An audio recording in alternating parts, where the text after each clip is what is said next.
Okay, so we want to convert negative 3i plus 2j to polar coordinates and give 4 names for it. So first of all, this is written in vector form, and it just means negative 3, 2. So that's the point we're looking for, and that is located 3 to the left and 2 up. So that's that point. We want to change it to polar coordinates. So what we want to do is figure out how many degrees you have to rotate from 0 degrees counterclockwise to get to that point, and then how far out you have to go from the origin to get there. All right, so what we need to find out is that angle right there. We are going to find that angle first. So the legs of the triangle we know because those are the rectangular coordinates. So this side is 3 and this side is 2. So we have a triangle with legs 3 and 2. So we can find our r, we can find this length of that hypotenuse first just by using the Pythagorean theorem.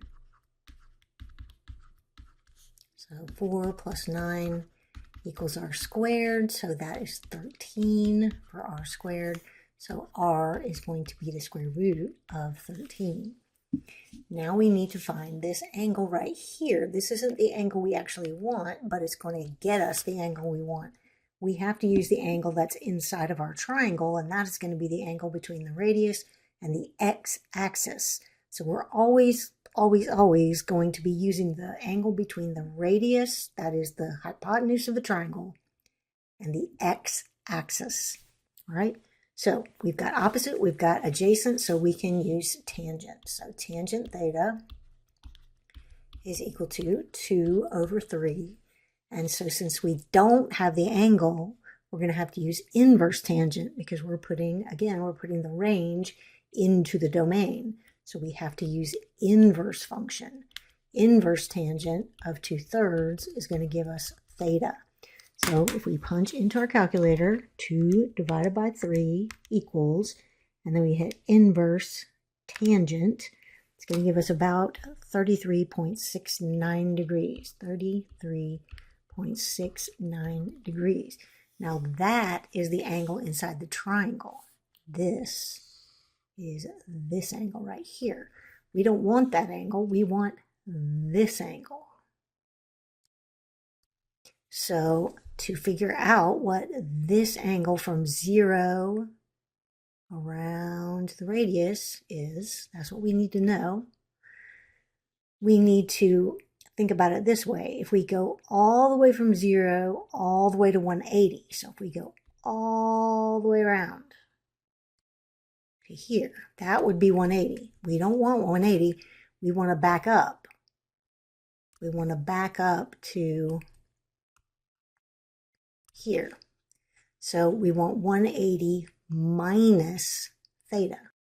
So theta, remember, we just found it, is 33.69 degrees. And so if we go 180 and then back up 33.69 degrees, we'll have the angle we want, which is this angle. So we're going to subtract 33.69 from 180. So 180 minus 33.69 is going to be the angle we want, because we want the angle from 0 to the radius, the hypotenuse. So 180 minus 33.69 is going to give us 146.31. And so our answer is going to be the square root of 13 for our radius. Make your little bracket, and then 146.31 degrees. Now the problem is asking you to find this, to rewrite it in 4 different ways. Okay, so you kind of have to think about it like you can spin clockwise, you can spin counterclockwise, you can go positive radius, negative radius. So there's all different kinds of ways that you can get to that point, just giving different directions. So one of the ways, if you think about your angle theta, 33.69, if you look over here, this angle is vertical to theta. So this angle right here would also be 33.69. So one way that I could talk about getting to this point would be to rotate 33.69 in the clockwise direction, so that's negative. So I could rotate to here, and then instead of coming out from the origin like this, I could go backwards and go that same distance, square root of 13. And that would get me to the exact same point that I was just at. So negative square root of 13. So it's another way to get there. You could go clockwise 33.69 and then go backwards square root of 13, and that would get you to that same point. Another way of writing this would be to just add 360 to that angle. So another way to write that would be square root of 13 and then 360 plus 146. It just means you're going to spin around the circle one more time. So if you add that up, 605. So 506, 31. So if you did that, it just means you're going to spin all the way around the circle, back to 0 again, and then do the 146.31 out square root of 13. So that's another way you could write it. And you could also write this one that way just by kind of adding 360 to this, adding 360 clockwise. So 360 plus, negative 360 plus negative 33.69. So negative 393.69. Okay, so we want to convert negative 13, negative 253 degrees to rectangular form.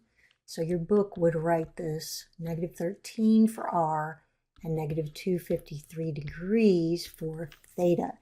And what this means is, this is the point you would get to if you went 253 degrees in the clockwise direction and then go out 13, which you would normally, and that's just to show you 253 degrees. So you're starting at 0 right here, and you're going 90, 180, and then another 73 degrees.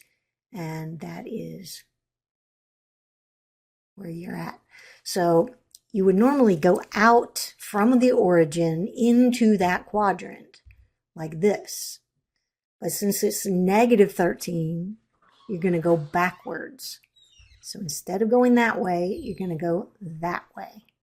So that you're going out to some point in the fourth quadrant, and that tells me, first of all, that when I change this to rectangular coordinates, x and y, my x is going to be positive, and my y is going to be negative because I'm in the fourth quadrant, and that is where you have a positive x value and a negative y value.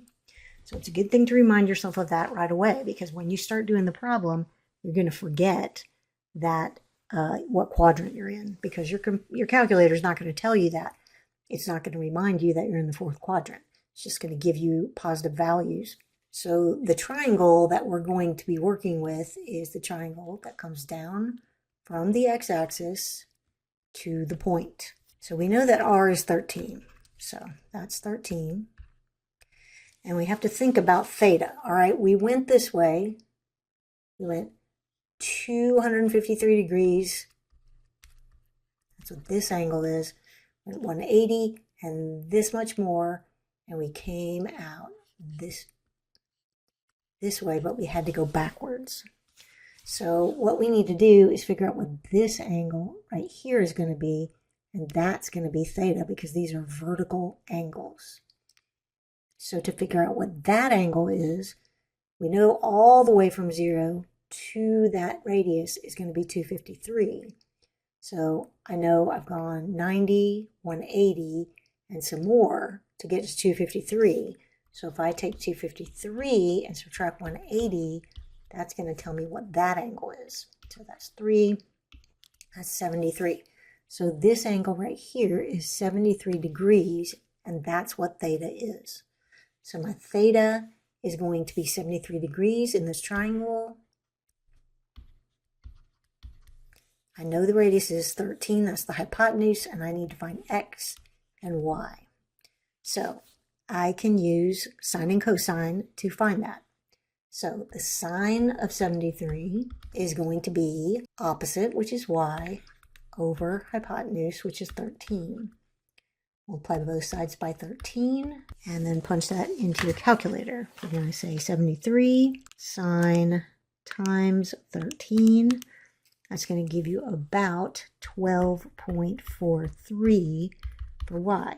Now that's not really y, because y is negative. So I've already got that negative here to remind me that this is in the fourth quadrant. So 12.43, y is actually negative 12.43. Now to find x, I can use cosine. So cosine 73 is going to be x over 13. So multiply both sides by 13, punch it in, 73 cosine times 13. That's going to give me about 3.80.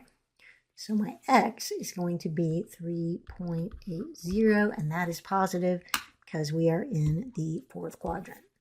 So this is the way you would write this in rectangular coordinates.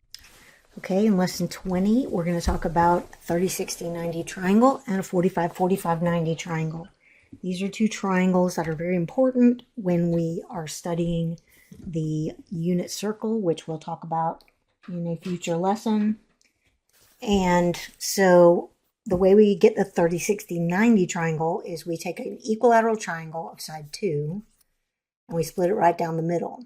If we do that, because it's an equilateral triangle, it splits the angle to 30 on top, and it splits the base so that this half is 1. And this is 1. So in our 30, 60, 90 triangle, we have a short leg, which is across from the 30-degree angle.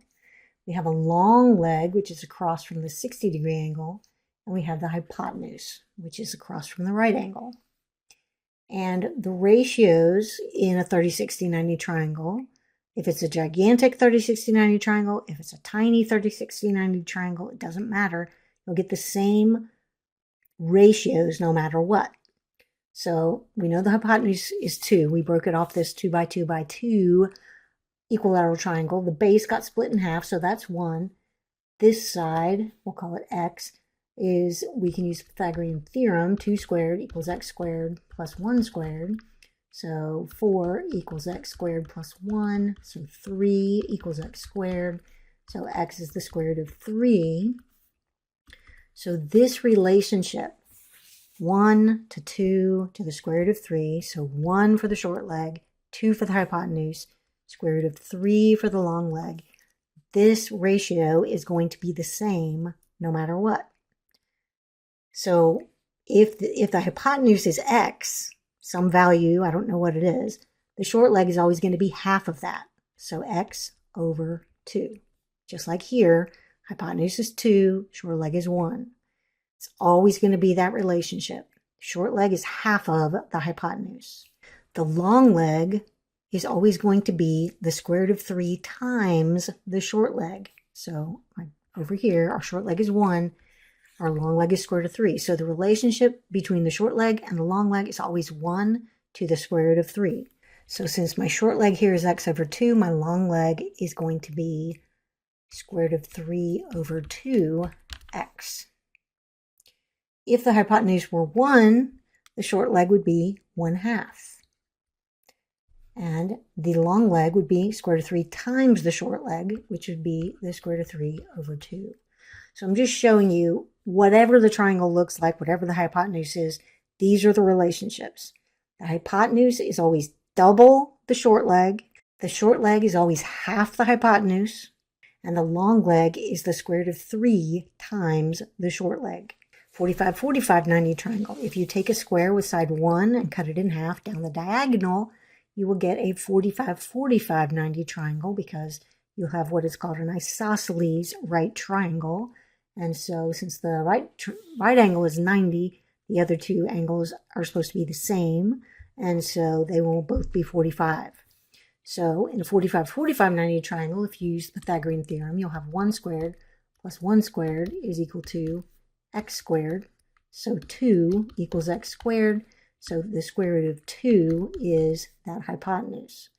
And so the relationship in a 45, 45, 90 triangle is always going to be 1 to 1 for the legs, and then 1 to the square root of 2 for a leg to the hypotenuse.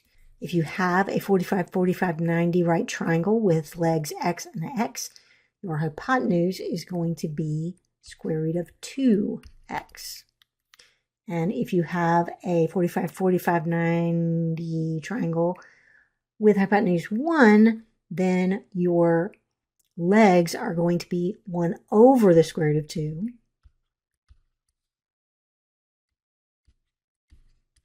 Which can also be written, if you rationalize it, and multiply top and bottom by the square root of 2, you can write it as square root of 2 over 2.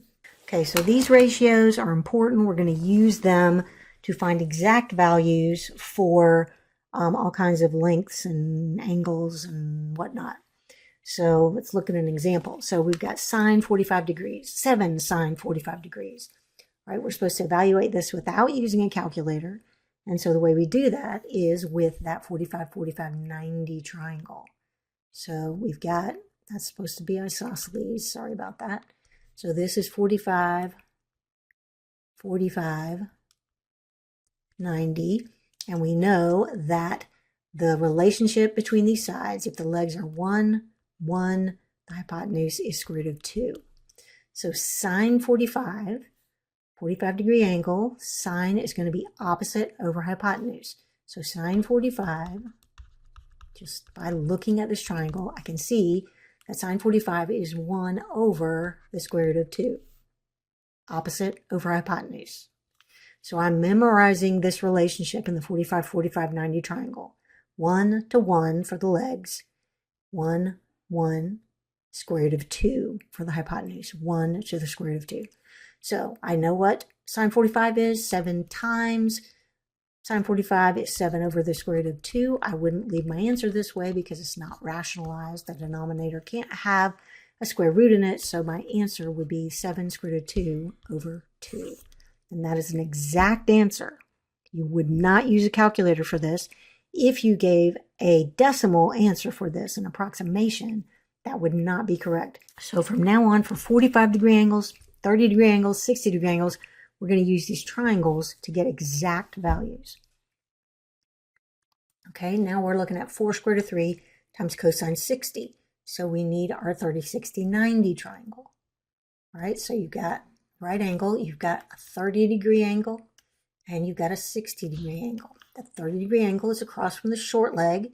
The 60 degree angle is across from the long leg. And we know the relationship is short leg is 1, hypotenuse is 2, and then long leg is square root of 3. So 1 to 2 to the square root of 3. So cosine 60, adjacent over hypotenuse. So cosine 60, adjacent is 1, and then hypotenuse is 2. So the cosine of 60 is 1/2. So 4 square root of 3 times 1/2 is going to give me 2 times the square root of 3. All right, we've got 10 over the square root of 5 times tan 45. So tangent 45, again, I'm just going to draw that triangle again. 45, 45, 90, 45, 45, 90, and that is 1 to 1 to the square root of 2. And so 10 over the square root of 5 times tangent 45. Tangent 45 is going to be 45, so opposite over adjacent, that's 1 over 1. And so that is just 10 over the square root of 5. And I would rationalize that answer. So I would get 10 square root of 5 over 5, which is just 2 times the square root of 5. Okay, lesson 22, we're going to talk about reciprocal functions. All right, graphing functions like this, reciprocal functions where you have your x in the denominator, is all about finding the asymptotes of the graph. The asymptote of a graph is a line that the graph will approach and get very, very, very close to, as close as possible, closer and closer and closer to, but can never touch. And this is the key to graphing this kind of function. Now, your book does this completely differently. So it's going to have these long, complicated instructions about graphing the line and then just a lot of stuff. I think it is confusing, to me anyway, and I think it's much easier just to learn how to do it the way most people do it, which is to find the asymptote and then see what's happening on either side of it or above or below it. So we're looking at, first of all, the graph of y equals 1 over x. This is called a reciprocal function, obviously, because it's the reciprocal of the graph y equals x. Often it's just called a rational function because it's in the form of a fraction. So you've got x in the denominator, and that's a big deal because you cannot have a denominator that equals 0. That would be dividing by 0, and that is undefined. So we can already tell from this equation that x can never be 0 in this graph. So that means that the y-axis is out of bounds, right? That is an asymptote. It is something that the graph will approach, get infinitely close to, but never ever touch or cross. Also, you can look at this equation and see that y is never going to be 0 either, because it doesn't matter what you put in for x, you can never get y to be 0. You can't put 0 in for x. What else could you possibly put in that would make y equal 0? Nothing. So y can't be 0 either. So both the x and the y axes are off bounds. You cannot touch those lines. So we're going to just make a chart here and pick a few points and see what's going on. So if we look at what's going on in the first quadrant, if we gave x a value of 1, y would be 1 over 1, so y would also be 1. So the point 1, 1 is on this graph. If we picked 2 for x, then y is going to be 1/2.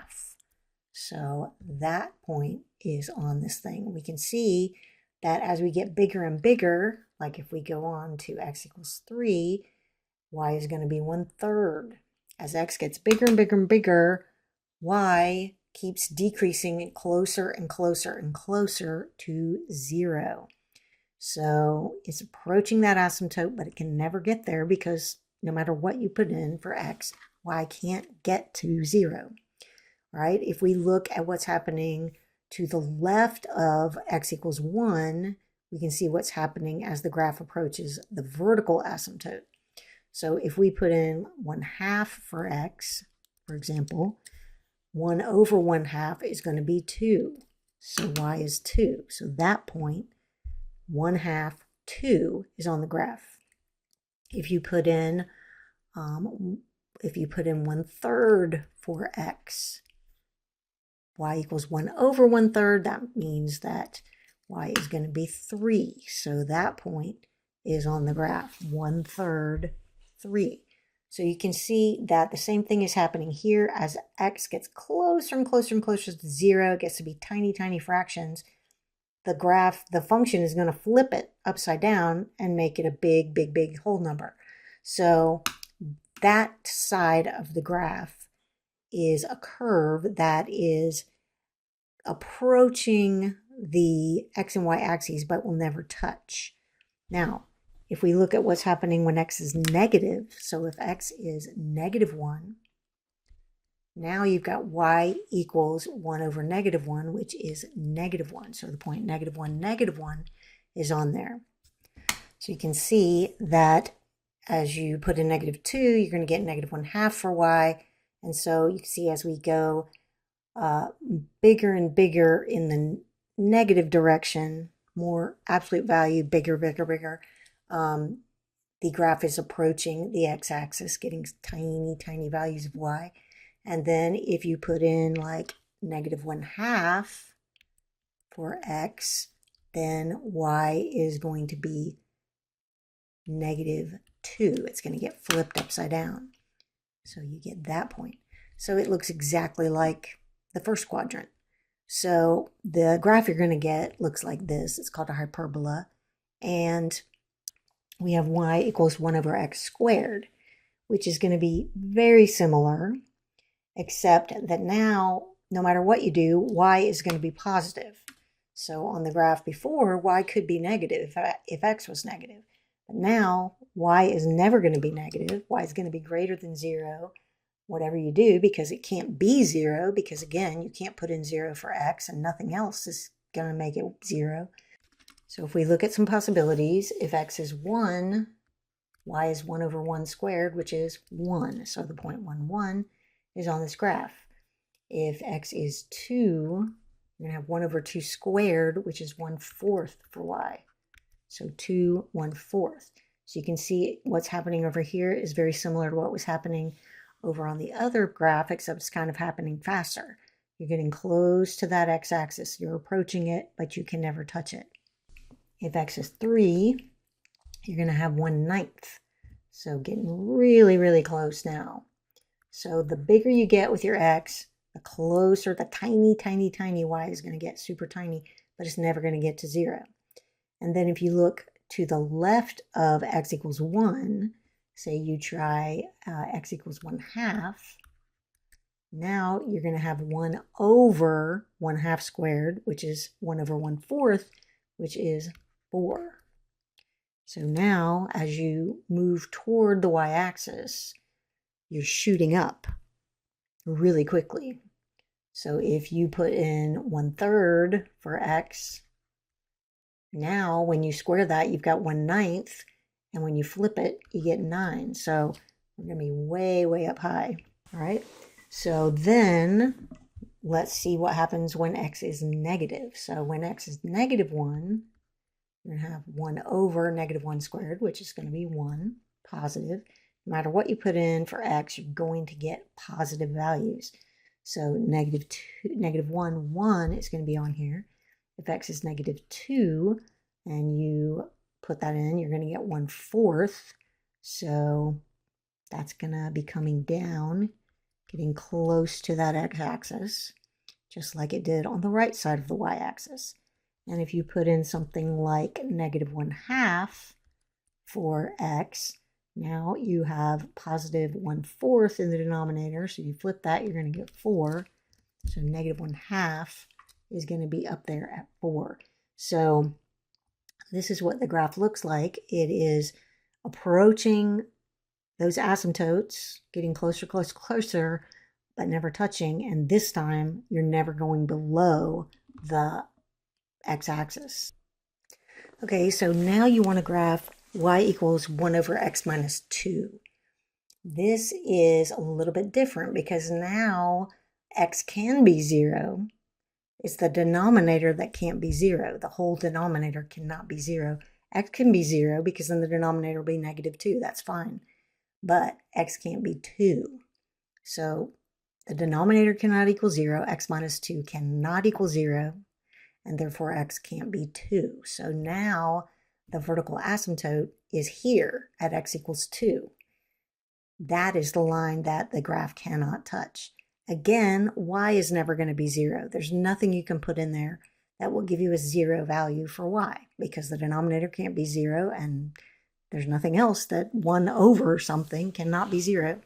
So y will never be 0, which means that the x-axis is also an asymptote. You cannot touch it. You get closer and closer to it, but you can't touch it. All right, so let's look at some values. If we put in 3 for x this time, now we're going to get 1 for y because 1 over 3 minus 2 is 1 over 1. So 3, 1 is on this graph. If you put in 4 for x, you're going to have 1 over 4 minus 2, so 1/2. If you put in 5 for x, you got 1 over 5 minus 2, which is 1/3. So again, you're getting closer to that x-axis. Now, if we look on the left side of x equals 3 and say, look at something like 2.5 for x, then we put that in, we've got 1 over 0.5, which is 1 over 1/2, which is 2. So that goes up. So you can see that, again, as this time as x is getting closer and closer to 2 from the right side, the y values are getting bigger and bigger because they get flipped upside down. So now let's look and see what happens on the left side of x equals 2. Let's see what's going on over there. So if we put in 1 for x, we're going to have 1 over 1 minus 2, so negative 1. 1, negative 1. Now it's putting us down below the asymptotes, below the x-axis, and to the left of the vertical asymptote. And then if you try putting in 0 for x, you're going to get negative 1/2. So as you can see, that's going to come up and start approaching that horizontal asymptote. And then if you put in 1.5 for x, so go to the right of 1, then you're going to get negative 2. So that's shooting down. It looks very much like a mirror image of that other curve above the horizontal and to the right of the vertical asymptote. So this one is going to look like this. So really, with these rational functions, the main thing is to find the asymptotes. Now we're going to look at the exponential function.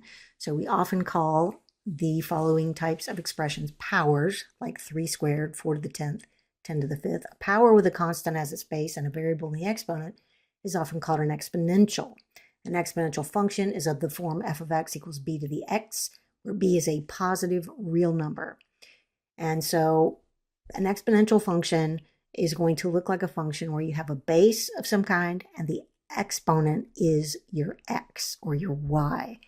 And the base would have to be only a positive real number, because if it were negative, then it wouldn't be a function. It would be flipping and flopping back and forth because of the even exponent, odd exponent makes it positive, negative, positive, negative. So only a positive real number would be the base in this kind of function. So some examples here: f of x equals 2 to the x, f of x equals 10 to the x, f of x equals 3/4 to the x, and so on. That's an exponential function. And so you've often heard maybe that something increases exponentially. And what that actually means is that it shoots up very quickly, even though one of the variables is just moving gradually. The other variable is increasing very rapidly. So we'll see what that means. If we have the graph of y equals 2 to the x, we know we're going to see that if the base is greater than 1, so if you have something like 2 or 3 or 5 or 4/3 or anything greater than 1 for your base, and you have this exponential function, then as x gets big, y gets big. So first of all, we know that y is never going to be 0. No matter what you put in there for x, y can never be 0. X can be 0, that's fine. 2 to the 0 is a number. But what are you going to raise 2 to get 0 for y? There's no such thing. So we know y can never be 0. Y, in fact, has to be greater than 0, because no matter what you put in for x, 2 to the negative 3 is still positive. 2 to the first is positive. Anything you put in for x, nothing is going to give you a negative value for y. So y is greater than 0. So you've got your horizontal asymptote at y equals 0, and you're never going to go below that. All right, so let's try some values for x. Anything can be put in there for x. There's no limitation, there are no prohibitions on x. X is perfectly, could be anything. It doesn't matter. 2 to the anything is possible. All right, so let's try some values. If we put in 0 for x, like I just said, we're going to get 1 for y, because 2 to the 0 is 1. So that point is on there. If we put in 1 for x, we are going to get 2 to the first, so 2 for y. So there's 1, 2. If we put in 3 or 2 for x, we're going to have 2 to the second power, which is 4 for y. So that's getting big. And then if we put in 3 for x, we're already up to 8 for y. And if we put in 4, we're going to be at 16. So the graph is going to shoot up really quickly, even though x is just getting bigger pretty slowly. Y is shooting up, getting big really quickly. So if we put in a negative value for x, if we try negative 1, then you're going to have 2 to the negative 1 power, which is 1/2 for y. So negative 1, 1/2. If you put in negative 2 for x, you're going to have 2 to the negative 2, which is going to be 1 over 2 to the positive 2, which is 1/4. So it's approaching that x-axis. So you can see what's happening on the left side of the y-axis. It's getting closer and closer and closer to that asymptote as x gets more and more negative. And then on the right side of the y-axis, it's shooting up quickly as x gets positive. And that is what an exponential function looks like for a base that's greater than 1. Now, if the base is less than 1 but greater than 0, then you are going to have, well, like I said, the base can't be negative anyway. So it could be greater than 1, which we just looked at, or it can be between 0 and 1, something like 1/4 or 1/3 or 2/3 for the base. So let's see what happens there. If, first of all, we can rewrite this as y equals 1/4 to the x power. I'd rather write it as a fraction. It just makes more sense to me. So we're going to look at the asymptote. Again, y can't be 0. There's no way to get 0 out of that. So that is an asymptote. X can be anything you want. Doesn't matter what you put in for x. There's no prohibition.